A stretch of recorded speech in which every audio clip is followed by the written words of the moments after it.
яким Стамік не быў.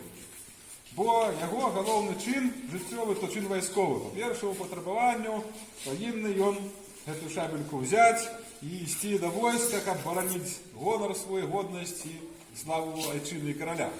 Ну і калі ён прыходзіў тое войска, гэтая шабелька не падымаецца ніяк. То не шляхціч абы што.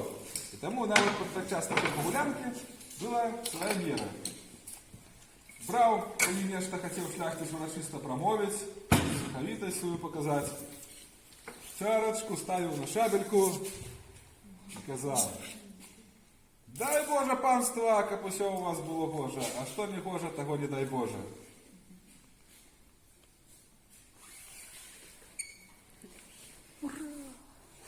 І тую чарачку да рота даносіў. Як давалася яму дарога тую чарку данесці, калі яна не падала, калі нават нешта ў рот трапляла, як казалі, па вусам цекло, а ў рот не патрапіла, гэта таксама лічылася залічана.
Когда у нас не было долго дождей, и чтобы их сердечко